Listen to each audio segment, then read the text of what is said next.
Hey, well look, I guess what I wanted to show on this video is just to sort of get people to think about what their gardens are going to be like a little bit in the future. I mean, I'm trying to show a lot of the good things that I do here, but I thought I'd share maybe just one of the mistakes that I made in a way. It's not a terrible one, but just to give you an example of not really thinking as far down the track when I was planting the trees and the things that were happening. Now, but behind me, this garden that I'll show you here is a few years old now. It's probably 4 years old, I guess, on this side. There was nothing there beforehand, and I have this is another sort of garden shed that I have here. But behind me and behind there is my wood shed, where I store my wood. Is close to the house and stuff, but just for winter time for our wood stove. And I wanted to hide the ugly wood shed a little bit, so what I did was obviously planted a nice big bushy garden on this side, and then I put a trellis, a chain wire trellis across the front of my woodshed, and the idea was that I'd plant some vines across it, and I chose a passion fruit vine to grow, thinking that it'd be a great idea to block out the shed. Now, I mean, it worked great. The idea, the passion fruits, they grow so prolific. It was amazing, and the vine grew fantastically. But the mistake I made, I guess, was the other trees. These big lily pillies and a lot of lily pillies and nadies that I've got growing in here. They worked fantastic, but they block out all of the sun to the passion fruit vine. Now, the passion fruit vine seems to grow okay, no problem in the limited sun. It still gets enough, but the major problem I have is that the fruit doesn't ripen. It doesn't get enough sun for the actual passion fruits to turn. These are yellow passion fruits, so as you go from green to yellow, they don't ripen.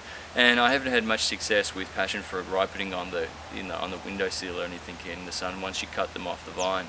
If anyone's got any tips on how to do that, then sure, put some comments down below. That'd be great, because I have stacks of passion fruit here that I can't use. So what I'll do is I'll jump on the back of the camera and I'll try and take you down into the jungle. So I mean, when I first started, you could see everything. There's a lot of sun coming down straight into where the passion fruit vine is now. But you can see here, this is all grown just fantastic up around in the last couple of years. Lots of mulch and compost added to it. Now we're going down in here. I mean, here's probably another little accident. I mean, this looks beautiful and lush, but access to my woodshed isn't the greatest when you come down on a dark, rainy night. Not to mention the fact that carpet snakes and what have you seem to just love it in here. But I think you can probably get a sense of the lushness, the thickness that is grown in here, and of course you can see the passion fruits that are dangling down in here.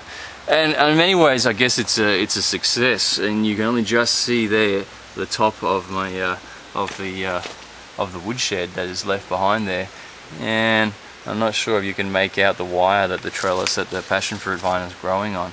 But like I say, I guess in hindsight now I can really see that because right behind this, all those trees are my creek line, and there's just no sun ever comes down through that. I mean, that's the east, and the sun comes up in the morning, but no sun comes this way. It's only a little patch now in the middle of the day, and then once the sun goes this way west, well, that's what blocks out all of the sun. So you really need to try and think about the garden, that the fact that it is going to grow, that your efforts are going to pay off. All that mulch and compost and fertilizer is going to make your garden boom, and just I guess trying to visualize it and see how much sun and that sort of stuff is going to come down into certain parts of the garden, particularly when you're planting fruit-bearing plants, I guess, as well. Which if I'm trying to follow the permaculture ways, I very much want an edible garden as I'm going. So the one thing I'm sort of hoping here, in fact, is I'm not sure if you're about to see, if I turn it around, you can start to see some passion fruit growing up in here now.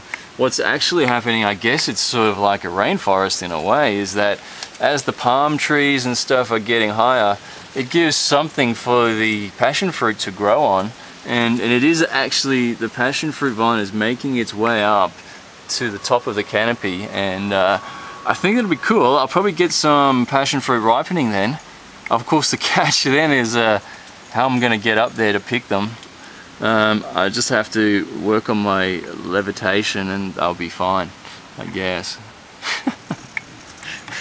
So, you know, anyway, I hope that just gives you a little bit to think about when you're planting trees, just to think about, you know, in 4 or 5 years time when those trees really do get as big as the label says, you know, just a bit of pre-thought. Cool. Thanks for watching. See ya.